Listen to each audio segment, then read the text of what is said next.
Hey, what is going on, crypto people?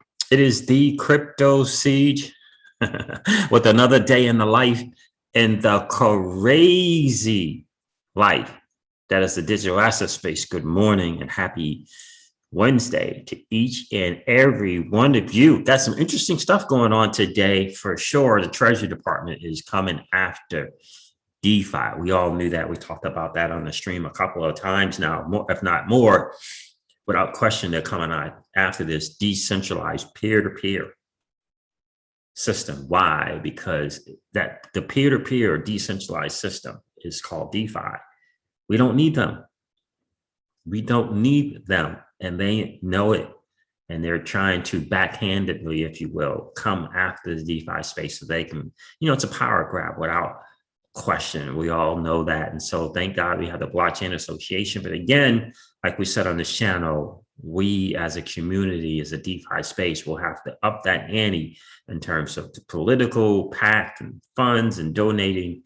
Ripple led the charge last year, 2020, in terms of donation with over 500,000. But we'll need major behemoths like Coinbase to step up and do something other than 150,000.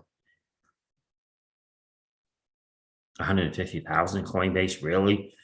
So in any case, that is the word on the street, guys. I'm going to rapid fire through most of this. We're going to go over the market without question. We'll do that because the market is doing what the market does. But I really want to focus in on this article coming out of Cointelegraph because it tells the bigger story. And it's important for us as the average Joe and average Jane in this space that we realize where the enemy truly lies and understand that there's a fight.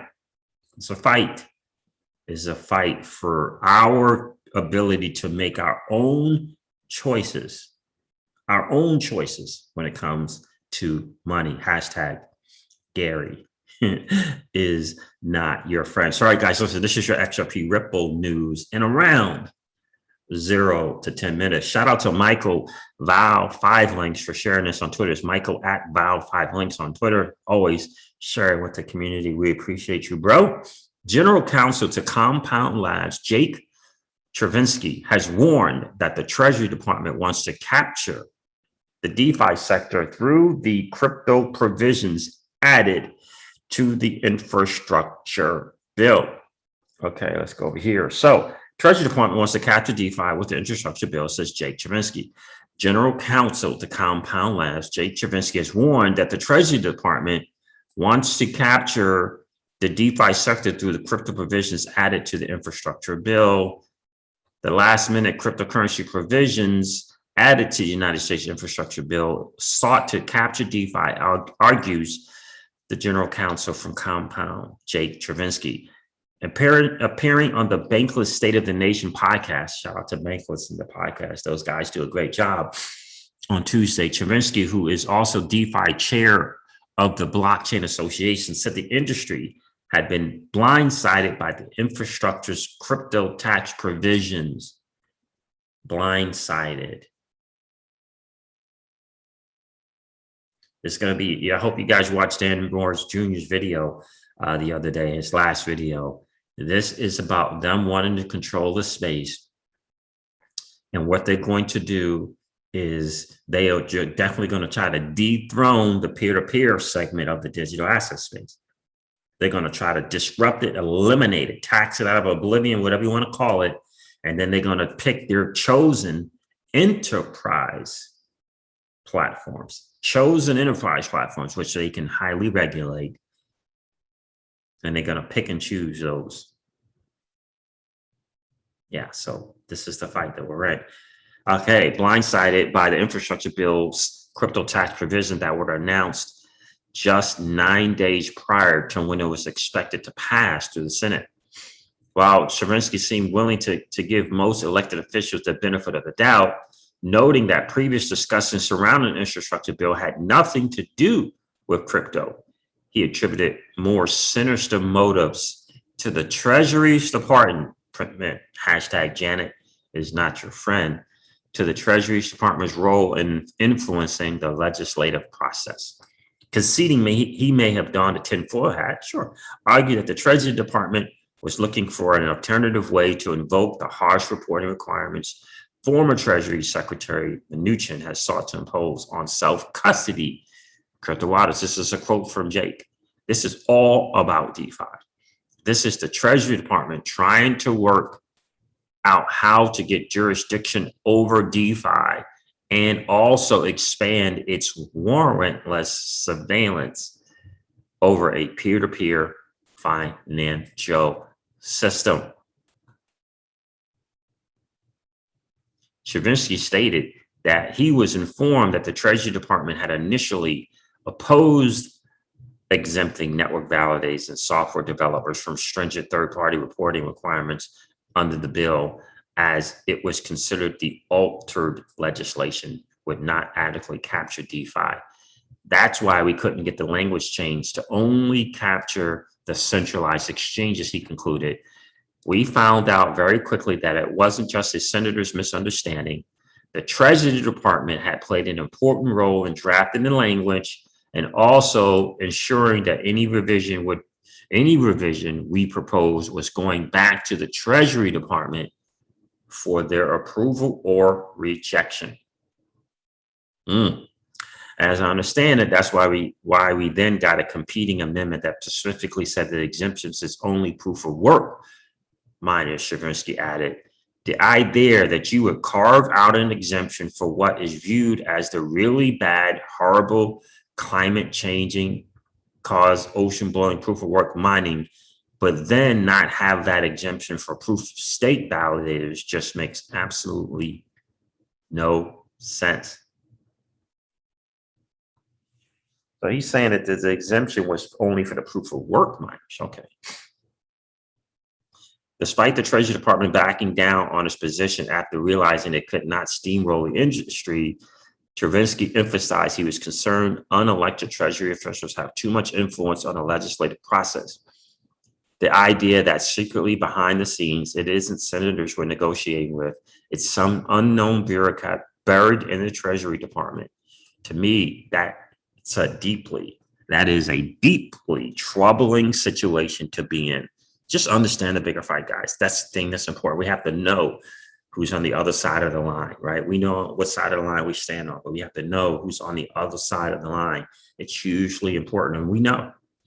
Look, we made big headways for sure.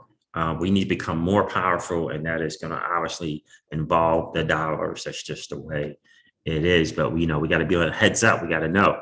And we'll get better and better and better and better. We made big headways with this, and it will get better. But if the likes of Coinbase can only take out of their coffers $150,000 to help with lobbying, I mean, come on, 150K, come on. So we got to know who our friends are. We got to know who's on the other side of the line. Let's go over the market real quick, guys. Let me refresh to make sure that this is correct. Last I checked, it was 1.99 trillion was the total market cap. Yeah, and it's down 2.9%. Bitcoin's at $45,000. Ethereum is still over $3,000. Cardano is at $2. Shout out to Cardano. Binance coins at $401. Shout out to all the Cardano holders, including my guy, Danny Loth. XRP is at $1.10. Dogecoin's at 29 cents. Polkadot's $24. Solana's in the top 10. Wow, $78.52. Shout out to all of you that held the SOL token. Good for you. Bitcoin Cash is under $700. Not excited about that. It's $637. And yes, that's all I'm going to go over there. So listen, the market is doing what the market does. If you really want a great idea and a sense for what's going on in this market, I highly encourage you to check out BC Backer. Right? Check out BC Backer, Blockchain Backer on YouTube. Go check him out.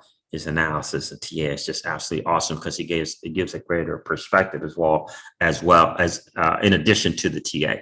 He has a very good sense, and he mentioned in his videos 3 or 4 days ago that we were going to have kind of the sideways, a little bit up, a little bit more down motion for a couple of weeks, and that's exactly what is going on right now. Check out BC Backer. Highly encourage you to check out bcbacker.com for a really great exit strategy perspective as well. So the market is doing, as we say, guy, what the market does. The market is doing what the market does. So this is very, very interesting. White has just diffused a potential $350 million heist on Sushi Swap. Nice. Because of the collective efforts of the White Hats, Sushi Swap says no funds have been lost. Amazing to me that the bad guys, if you will, they're just still loving the DeFi space and all these platforms, and they're just waiting and collectively going after crazy amount of money. Interesting note, I saw Layla Haypern on Twitter mention that the freaking, not only did the dude who hacked the $600 million from Poly Network return, I believe 90-something% of it, but also they're looking now to get this guy a gig. They're looking to get this guy a job. Interesting times. I gotta tell you, very, very, maybe this is why Coinbase is only doing 150,000 K to the PAC and the Blockchain Association. Bridgewater, Citadel, even Tennessee's Treasury among Coinbase, coin whales, the Coinbase stock whales. So maybe that's why. Maybe that's why they only did put 150K into into the Blockchain Association or the PAC. Interesting stuff. One more thing. U.S. lawmakers urged the CFTC and SEC to form a joint working group on digital assets. I believe they have already done that. I guess maybe they're looking to have them move forward a lot more than what they currently have. So some news about the XRP lawsuit. SEC asserts the court shouldn't override and punish the DPP. So in any case, you know, there's some big news going on with that deposition. I understand it's, you know, a couple hundred pages. I know Crypto Eddie covered it as well. Maybe we'll cover that on another video. But in any case, the him and deposition took 11 hours or so. And it was some really good content coming out there. I'll do another video on that as well. Listen, guys, this has been your XRP Ripple news in around 0 to 10 minutes. I am going to end this stream like I do all of my streams and remind you guys of this, that old money doesn't want you to win. But that's okay, though, because you and I are already winning. Have a great rest of the day, guys. I'll talk to you soon. See ya. Bye.